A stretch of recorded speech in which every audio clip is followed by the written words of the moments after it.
Welcome to Entrepreneurs Conquering the World, how to build a global audience and profit from it. With your host, Carmen Ring. Hello everyone, welcome back to our show, Entrepreneurs Conquering the World. My name is Carmen Ring, I'm your host, and today I have with me Gore Bolton.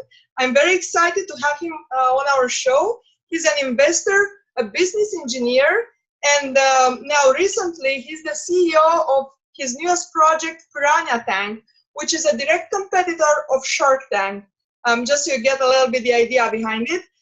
Gore, welcome to our show. Thank you so much for your time. Why don't you tell us a little more about your career journey and all the steps you had before getting to Piranha Tank? Yeah, so thanks for having me. I really appreciate you having me here and being here and being able to talk to you today. So the way I like to start with Piranha Tank is it was an accident. It was literally nothing that we intended to do. And it was born out of the thing that I see most interesting things get started was some people having some fun and being in a relaxed state and being creative. It literally started at a friend of mine's house in the backyard. We were cooking out one night on a Friday night, and that other show you mentioned came on while we were grilling out, and we started talking to the TV like it was the Super Bowl. And we were very passionate about the deals that were going on. What we also recognized was that a lot of those deals were really kind of made for TV. They weren't the average deal that goes on in life. And so we wanted to create a live, local, educational, and entertaining show that gave people access to capital in their local community. And that's what it's evolved into today, almost 18 months later. And you were able to create this in a successful way also due to your background. You've been dealing a lot with real estate, am I right? Which it's a business that has to do with a lot of access. If you're in real estate, you have to know about legal, about debt, about financing. You kind of understand the whole image of businesses. And that's probably what helped you also in creating this successful show. Yeah, I mean, it really is. To be an investor, you really have to have kind of an eclectic blend of information and background. And so luckily, my undergrad was in engineering, and then I got licensed in land surveying, which is actually, kind of a real estate / legal business, math, science mixed with all of that. 3 out of the 4 past presidents of the United States that are on Mount Rushmore were surveyors.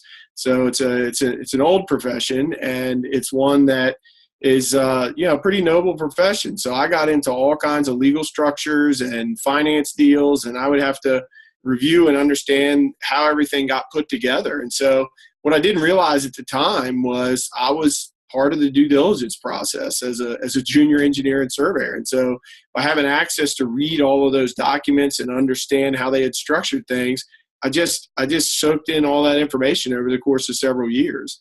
And then, of course, as an entrepreneur, I was able to start my own businesses and grow businesses from scratch.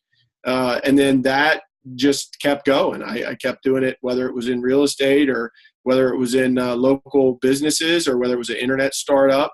And so I really got the bug for taking all of that stuff that I learned and being able to learn even more by investing in other businesses. Was it easy to make this shift from being an engineer to becoming an entrepreneur? Well, so I think I was an entrepreneur long before I became an engineer. My father was a serial entrepreneur and, pretty much worked for himself the majority of his life. So have I. So I think there's a little bit of DNA and a lot of what's in your gut relevant to being an entrepreneur. And so I ended up getting into a fairly steady industry that really had its own problems in the last recession. So I really could kind of take a look at all the entrepreneurial things I did over the course of the first 20 years or so of my career, and then say, you know what, I'm going to take that and leverage that instead of necessarily staying on the same path. So no, it wasn't easy, but the recession of 2009 actually helped.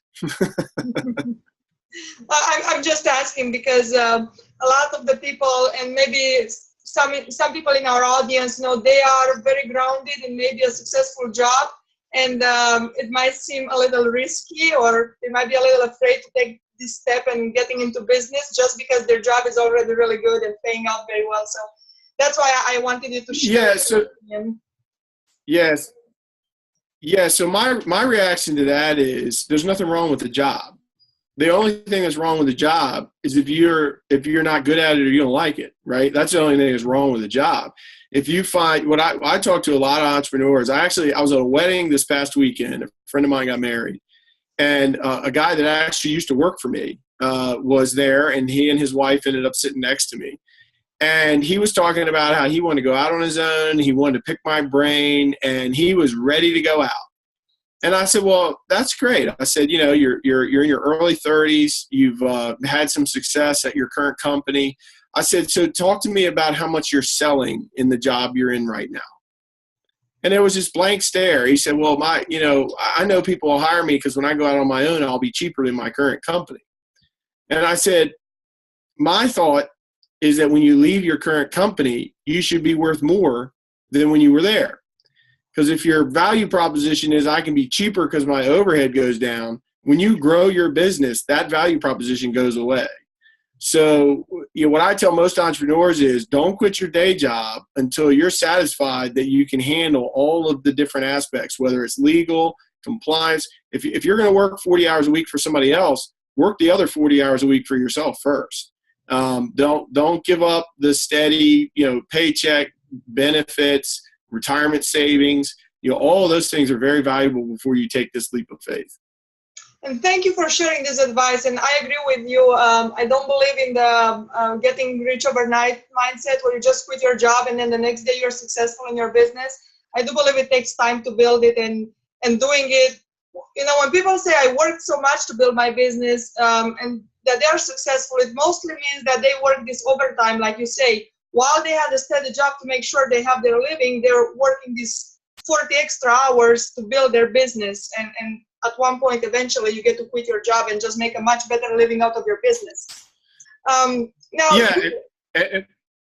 I would add to that is what I told this entrepreneur, this budding entrepreneur on Saturday was, look, get used to 80 and 90-hour weeks. So try it out while you're at a 40-hour-a-week job. Because if you can't work 80 hours a week, you're not made to start something up and grow something, because you will end up working 80 hours a week. And if you don't find some reward in that, then don't do it. It'll hurt you, and it will be business is a very unforgiving thing. It does not love you back. And these are, one of my next questions to you was going to be, what are the challenges in building a business? Either challenges that you faced or challenges that you saw in other entrepreneurs. And I think you already started mentioning them by saying what you just said. You want to add a few others? And the reason I'm asking this is because I want people to know that there are challenges. So when they hit one of them, they know that it's just something normal in the process of building a business. And they just have to overcome it. It's not a sign that, oh, maybe I wasn't meant for business or this is not for me. It's just a challenge. It's a natural thing. So if you can mention a few others just so people know what to expect. Well, I think the first challenge is yourself. If you'll notice here behind me, this is a little thing. This is the Investor's Business Daily 10 Rules for Success. And I read that to myself every morning. It's right here next to my desk. And getting your mind straight on those 10 rules every day changes how you approach it every day. And when I get frustrated or challenged like anybody else, I read those and I go back to those, and I probably read them. I probably should carry them in my pocket. I have a picture of it on my phone so I can refer to it if I'm out and about. But I think the biggest thing is relationships. I was doing a speaking engagement last week, and one of the questions I got at the speaking engagement was, everybody talks about, the value of picking the right people and all of those things, but it just doesn't seem like I can get it right. And I said, well, talk to me about that. Like, are you keeping metrics or statistics on that? And he said, yeah. He said, every time I pick somebody, my turnover rate is 20, 30%. And he said, if I pick a leader, I'm maybe, right a third to, 30 to 40% of the time. I said, well, what makes you think that if half of all marriages end in divorce, that picking somebody to work with or partner with is going to go any better. It all starts with relationships. And if you have a batting average, I went to a baseball game the other night. So if you have a batting average that's over 300 or 350, you're a star. So I think it's kind of similar in being a CEO or an entrepreneur that picks other leaders. Is if you're exceeding that number, you got to give yourself some forgiveness that you're just dealing with people and relationships, and they're not all going to work out. Okay, so just move forward and keep trying. Is that a good advice, or well, I think secrets to picking out the good people from the beginning? Yeah, so I think it's as a leader, you kind of determine how you let the other people influence you, right? And how many people are you going to let on your inner circle? I mean, the average CEO and entrepreneur gets to a point where they've got 5 to 10 direct reports tops. So your job is to make sure that those 5 to 10 people are absolute ambassadors of what you're about and represent you well. And if they don't, then you've picked the wrong person. And so then you just need to be straight about that and make a change. It's hard to do. I have a hard time with it like everybody else because emotions get involved and all of that. But when something's not working, I can promise you it's not working for the other person either. And that's totally right. Thank you for sharing this piece of advice. Now, because our summit is built around international business and doing business internationally, nowadays investors are active around the globe due to the internet, right? Internet makes everything so much easier. Can you mention, and you've dealt with a lot of investors and you being an entrepreneur yourself, can you mention some of the benefits? Why would somebody go and invest around the globe instead of staying locally? And as well as what would some of the challenges be? Sure. So I'll start with the challenge first. And I really think it's generational and cultural in the United States. Our country has been so wealthy and so prosperous for so long that we now have generations of folks that don't really realize that we're only 5% of the world's population. And when I tell people that in the United States, they kind of almost don't believe it. So and I always think it's funny when people talk about emerging markets, and I'm like, they were kind of bigger markets than before the United States started. So I think it's kind of an opposite view. I think we're able to take a lot of the innovation and the creativity that the creation of the United States had, but the whole level playing field has been going on for years. And I'll start with culture. I think like any organization, everybody talks about how important an intentional culture in a business is. If you go to do business overseas, and obviously I see it when people come in from overseas, one of the benefits of being based out of the Washington, D.C. area is, I'm in an international city, so I get to meet people from all over the country and all over the world all the time. So a lot of the FaceTime issues being in an international city, resolves that a lot. But at the same time, if you're going to do international work, either receiving or participating overseas, it's all culture. And so you've got to make sure that you're aware of customs and sayings and, everything from the climate and what to wear to, what do you eat, drink, or do what first, right? So I think that's one of the big challenges. And so I actually, one of the really neat pitches that I've seen in the last couple of years was a company that was focusing on cultural education for the international investor. And so there's actually companies out there capitalizing on this problem where I can sign in. If I'm getting ready to meet somebody from a certain country, I can sign in and take a 30 or 40-minute class on what I need to know before I meet that person, including like current events and politics and all that stuff. So pretty interesting that you can get a snapshot like that. And we had actually on our show about 2 or 3 of our guests are actually experts in managing cultural and intercultural businesses. That's what they do for a living. They do trainings, games, and so I'm happy you're saying this, and you're on the same show with other people who actually are experts into this field that you're saying. So thank you for mentioning how important this is when you want to start a business internationally. So now that we spoke about the challenges, how about some of the benefits? Well, I think the benefit is, diversity, and what people's really needs and problems that get solved is where there's opportunity. So I think the attraction from my standpoint of, another, 6.5 billion people to do business with, is that as that comes to market, you can have an idea and scale it in a very different way. Now, of course, that means that there has to be some of the protections that we have in the United States, and even some of our folks that we practice a lot of trade with. That's a big issue. Intellectual property is a big one. Cybersecurity is a big one. It doesn't really matter what kind of a business you start. Those issues are now there because as soon as you have a website, you are an international business, like it or not. And we've actually had startups that didn't spend enough money in the beginning to protect their website or to protect their cloud services or all that, and they get hacked, and the stuff goes away. And there's a real problem out there relevant to that because a lot of the people, especially stateside, are kind of trusting, and they expect it to work. And we treat the internet like a utility, like it's a gas line or a water line. It's not. We are connected absolutely to the outside world through this connection we're talking over right now. And it is not the same as all the utilities we grew up on. So it creates a great opportunity and a benefit. We can talk on meetings like this.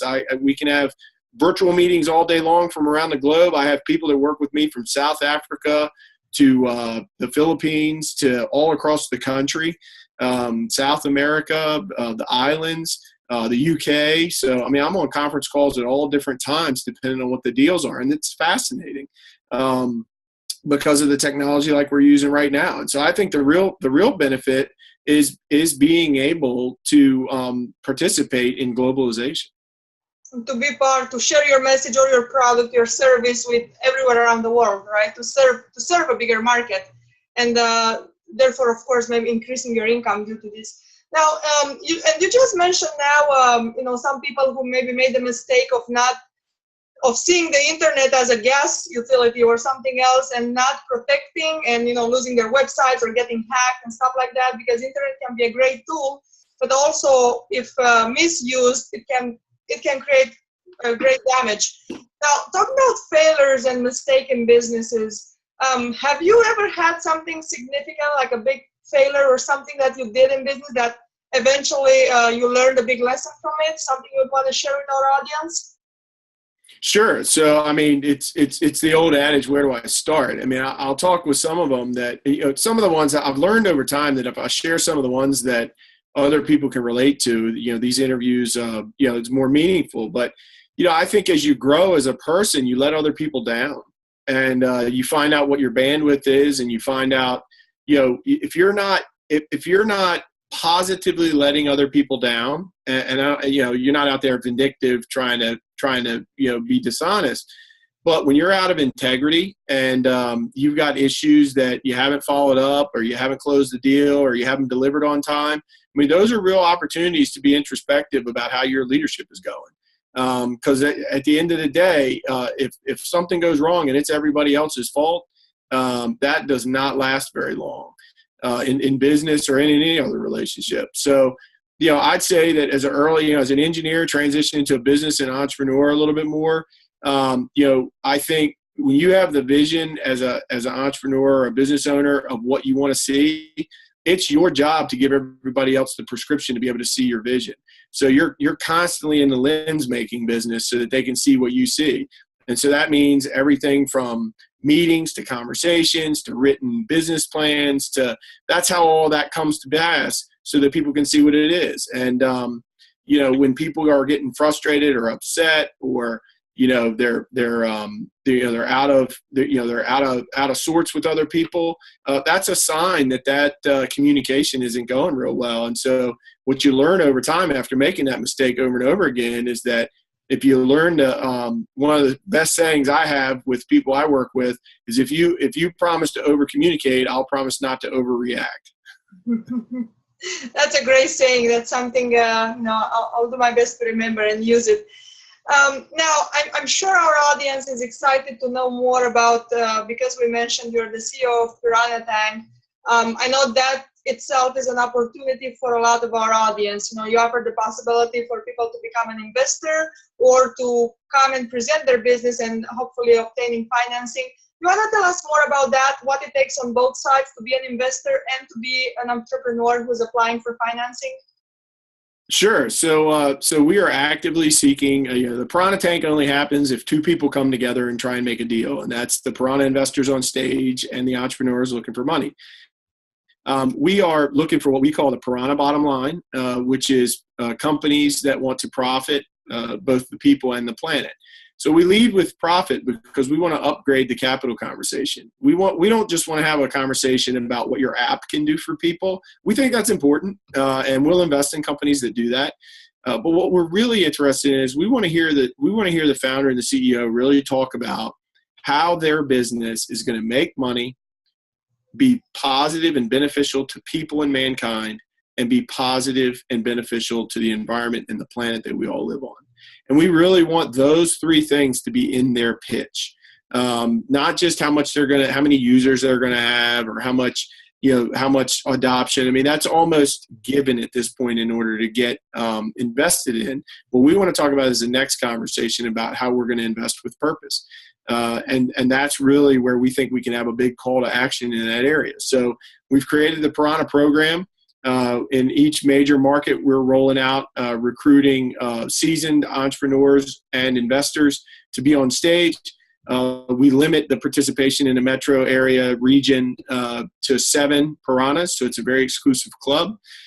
Those 7 piranhas work with our management team directly to get all kinds of benefits of being a celebrity investor on stage and being an ambassador of capital to that community.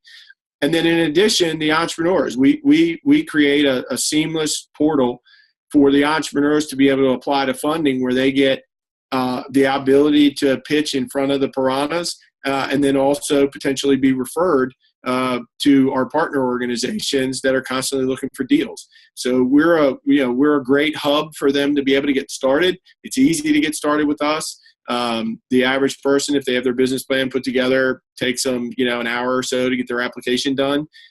So that and get distributed to all the piranhas and all the people that participate with the piranhas. So we're basically trying to solve digitally a problem that has been like today. If we had to drive somewhere to have this interview, this is the time crunch through technology that we are compressing. But then more importantly, we have a live show. So we have a live show that's webcast, so people can watch it from around the world, talking about globalization. And it gives us the ability to broadcast that to an international audience right off the bat. And just tell us a little bit, if somebody wants to be a piranha or an entrepreneur, where can they go? Where can they find an application? What would be the process for them to find out more and to potentially sign up for your show? Sure. So the easiest thing to do is they visit piranhatank.com. We have a couple call to actions on there. We have the registration to be able to see the show on there. We have the registration for entrepreneurs to apply. And then, of course, if somebody's interested in being a celebrity piranha on stage, they can nominate themselves, but we also accept nominations. We know that a lot of people know people, so you can get credit for actually finding a piranha for us on our nomination process. And so visiting piranhatank.com starts that entire process for everybody. And you can also see the prior clips and highlights of prior pitches, including the ones that have been funded thus far. Okay, thank you for this opportunity. And I encourage all of our audience or who thinks it's ready to bring their business in front of investors or potential investors to go and check out the website and maybe fill an application. Now, other than your show, which is a great opportunity and a great step forward for any entrepreneur, could you maybe give an advice, like what would be one thing that our listeners could do today to move their dream forward, and most of all, their business dream? Sure. I think the easy thing to do, it's a little cliche, but write down your goals, your dreams, and your plans and put deadlines on them. Well, the more cliche it is, that makes it the more true, right? The more people say it, that means it's worth something. It works. So write down your goals, start acting on them, and maybe you want to put as one of your goals that you want to be on Gore's show sometime soon, and maybe get some financing from there. Now, Gore, I know you also have, besides all these businesses you're going into, and besides this big show, you also have another project that you're just about to accomplish. Your book. You're writing a book. You want to tell us about that a little bit? Sure. So, in going through this journey over the last year and a half, I realized the conversation I was having with potential piranhas was a conversation of how do you make the transition from being an entrepreneur to being an investor. So I started taking notes and started writing it down. And so we're releasing the book Spawning Piranhas: The Journey from Entrepreneur to Investor. And we are really excited to be releasing that in the next couple weeks. We've already got the sequel lined up, relevant to interviews with ambassadors of capital, where we're going to go around and talk to people who have actually made the transition so that we can share their stories for other people to be able to follow in their footsteps. Okay, that's wonderful. And I know we have a little secret that we're going to keep till the end about your book. I'm not going to say it yet. Other than your book, what are the next steps in developing your business right now? What other projects are you focused on, either now or in the near future? Sure. So for us, it's investment deal flow. I mean, we're I own a holding company, which is how this all got started in the first place. So we're venture and angel investors. So we are constantly looking for businesses that will be able to create the future. I mean, new businesses are the ones that are taking the bet that they're going to be there for the future to be able to serve people and be able to create jobs. And so that's what we're constantly looking for. Thank you so much. And this is maybe a call to action also to our audience. If you think you have something and you're interested in working with Gore, maybe don't hesitate to contact him. We're going to have his contact information on the screen in just a minute. And now, since I mentioned there's a little secret at the end, Gore actually has a gift for all of you. Gore, you tell us more about that. What's your gift to the audience? Right. So thanks. So for those of you that watch this show and then sign up, go to piranhatank.com and sign up for our newsletter. You'll be able to get a copy, an advanced PDF copy of our book, Spawning Piranhas. That's wonderful. So all they have to do is go on your website, sign up, and they're just going to get it in their email, correct? And that's it. Okay, Gore. Well, thank you so much for the present. I'm sure most of our audience, they're going to go and they're going to download the book, and they're going to enjoy it maybe much sooner than other people who are waiting for it in the mail. Do you have a final message to give to our audience, a final advice, a final word of encouragement for the people who are dreaming of taking their business internationally and feel that at this point maybe they don't know how to do it or they don't have the courage to do it? Just one last piece of advice. Sure. Don't be fearful. Be brave, and reach for the stars, but keep your feet on the ground. You gotta pay your bills, and you've got to take care of today in order to get to tomorrow. So take some risk, take some calculated risk, and make sure that you're getting a lot of advice and support, because you're going to need it as an entrepreneur. Thank you so much, Gore. It was a pleasure having you with us. I know 30 minutes it's not a long time, but I'm glad our audience got to get a little piece of you. And you have ways of staying in touch with Gore. You can see his website, his contact information. And to all of you, thank you for being with us, and I'm going to see you in our next episode. Have a wonderful day. Thank you for watching Entrepreneurs Conquering the World with your host, Carmen Ring.